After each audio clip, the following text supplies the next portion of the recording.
দিনটা ছিল ৯ই মার্চ। আর এই ৯ই মার্চ ছিল আমার ছোটোবেলার বন্ধু, স্কুল লাইফের বন্ধু দেবস্মিতার এঙ্গেজমেন্ট। দেবস্মিতা খুব মিষ্টি একটা মেয়ে, তেমনই সুন্দর ওর মনটা। ও আমাদের স্কুল লাইফের বন্ধুদের মধ্যে তিনজনকে ইনভাইট করেছিল, যার বাকি দুজন ছিল এই যে এখানে হাই করছিল, কেয়া আর দেবলীনা। আমরা তিনজনেই একদম সন্ধেবেলা ভেন্যুতে পৌঁছে গিয়েছিলাম। ভেন্যু ছিল দ্য মরিন জোড়া মন্দিরে।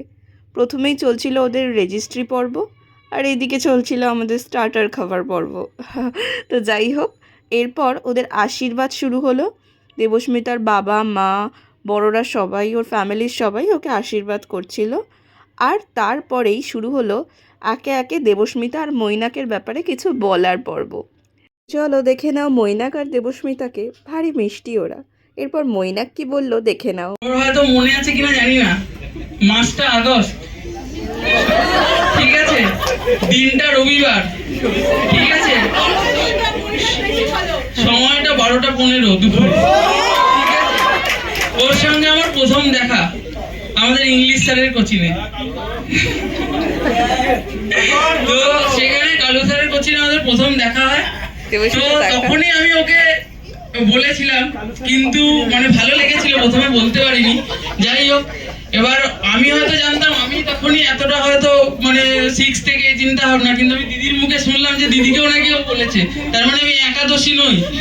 তো তো সেখানে প্রথম কথা হচ্ছিল, পরেও আমি এটা জানতে পারি যে ও নাকি 6-এ তখন আম্মাকে বলেছিল যে পাল চলবে, এরকম আম্মাকে গিয়ে বলেছিল। তো দুর্ভাগ্যবশত আম্মা কোথায় আছে, আম্মা দুর্ভাগ্যবশত তখন না বলে দেয়, ঠিক আছে। তো বর্তমানে এখন আম্মার 2 নাত জামাই কিন্তু পাল, ঠিক আছে, কি অরিন্দম দা, তাই তো? হ্যাঁ, ঠিক আছে। তো সেখানে যাই হোক, তারপরে ওর সঙ্গে তারপরে আলাপ হয় আমার, মানে রিলেশনশিপে যাই মোটামুটি 2017 সালে, মানে যখন আমরা ক্লাস 12-এ আর কি ফাইনাল এক্সাম দিই। তো যথারীতি ওকে তখন আমি বলি। তো ওকে আমি প্রথমেই যখন আমি ওকে প্রপোজ করি, তো প্রপোজ করে আমি ওকে একটাই কথা বলেছিলাম, যে ওর মনে আছে কিনা আমি জানি না, আমি স্ট্যাটাসও দিয়েছিলাম যে থাকলে সারা জীবন থাকিস, ঘন্টা খানিক তো সুমনও থাকে, ঠিক আছে। তো যাই হোক, এবার ওকে আমি এরকম বলেছিলাম। তো যাই হোক, তারপরে দেখতে দেখতে অনেক চড়াই উতরাইয়ের মধ্যে দিয়ে পার হয়েছে এই 9টা বছর। তারপর হাসি খুশি সমস্ত দিক থেকে, কিন্তু ও আমাকে, ঝগড়া তো লেগেই থাকবে, ওটা তো খাবারের পাতে নুনের মতো, ঠিক আছে, তো ওটা থাকবেই। কিন্তু মানে যেরকম ব্যাপারটা হচ্ছিল, ঝগড়া থাকলে আমি জানি সমাধান সূত্র কাকিমা আছে, কাকিমা ঠিক, কারণ আমার এতদিনে যত সমস্ত কিছু হয়েছে সব কাকিমা ইয়ে করে দিয়েছে।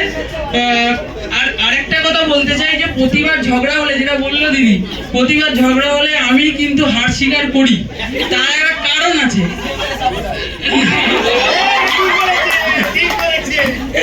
না না না ভাই, সেটা নয়, ঠিক আছে, সময় সবারই খারাপ যায়, ঠিক আছে, এক মাঘে শীত যায় না, ঠিক আছে, ঠিক আছে, আবার ফিরবো, ঠিক আছে, একদম একদম একদম। তো যাই হোক, এবার আমি ওকে প্রতিবারই আমি হার স্বীকার করিনি, শুধু একটাই কারণ আছে, যেটা হচ্ছিল মানে শায়দ तुम जानना चाहती हो যে मैं क्यों बार बार हार स्वीकार कर लेती हूँ, क्यों, क्योंकि ঠিক আছে বলতে দে। अगर मैं जीत जाता तो तुम्हारा दिल टूट जाता। ও तो मैं, तुम इतना खूबसूरत हसीनों का दिल मैं टूट नहीं सकता हूँ।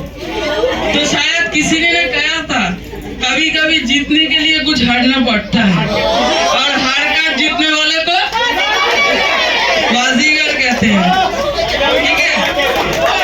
শুনেই নিলে তোমরা, আমি মৈনাকের দেবস্মিতার জন্য বলা কথাগুলো আমার ব্লগে কাটতে চাইনি, আমি চেয়েছি তোমরা সবাই শোনো আর দেখো কত মিষ্টি ওরা। আর এরপর মৈনাক দেবস্মিতার জন্য একটা ডান্স করেছিল, যেটার গানটা আমি এখানে রাখলে কপিরাইট খেয়ে যেতাম, তার জন্য দিইনি। বাট তোমরা দেখো, তোমাদের দেখার জন্যই আমি এই ভিডিওর ক্লিপটাও এখানে রেখেছি। আর তারপর হলো রেজিস্ট্রি ছাড়াও সেই দিনের সবথেকে ইম্পর্ট্যান্ট একটা পার্ট, রিং চেঞ্জিং যে পর্ব, সেটা দেখে নাও কি সুন্দর লাগছিল ওদেরকে। রিং এক্সচেঞ্জ করার পর চলছিল ওদের ফটোশ্যুট। আর তারপরে শুরু হলো সেই দিনের সবথেকে ইন্টারেস্টিং পার্ট আমার জন্য, মানে ওদের এঙ্গেজমেন্ট ছাড়াও আরেকটা ইন্টারেস্টিং পার্ট ছিল আমার জন্য, সেটা ছিল আমাদের ডান্স পারফরমেন্স। হ্যাঁ, দেবস্মিতার অনেক দিনের ইচ্ছা ছিল যে আমরা স্কুল ফ্রেন্ডরা মিলে ওর জন্য একটা পারফর্ম করব। তো নন ডান্সার হবার পরেও ওর জন্য ট্রাই করেছিলাম। আমরা ছাড়া আরও অনেকেই পারফর্ম করেছিল ওই দিনকে, সেই ক্লিপগুলো আর রাখা হয়নি আমার। আর এরপরে ওরা কেক কাটলো, আর এগুলো করতে করতে অনেকটা রাত হয়ে গেছিলো, প্রায় 10:30 বেজে গেছিলো। তো কেক কাটার পর কেকটা খেয়ে আর ডিনার করে ওই দিনের মতো দিনটা খুব ভালো কাটলো। আর আমি যে ডান্সের ক্লিপটা দেখালাম আমাদের, সেটার ফুল ভিডিওটা দেখতে গেলে কিন্তু আমার শর্ট ভিডিও ফলো করতে হবে। আমি আমাদের ডান্সের ফুটেজটা দিয়েছি, আমার তো খুবই ভালো লেগেছে। ভালো লেগেছে বলতে আমি বললাম পারফরমেন্স করতে খুব ভালো লেগেছে। তো যাই হোক, ব্লগটা এখানেই শেষ করছি। তোমাদের ভালো লাগলে লাইক কমেন্ট করে যেও, আর ব্লগটা কেমন লাগলো জানিও। তো যাই হোক, দেখা হবে আবার পরের কোনো ব্লগে। বাই।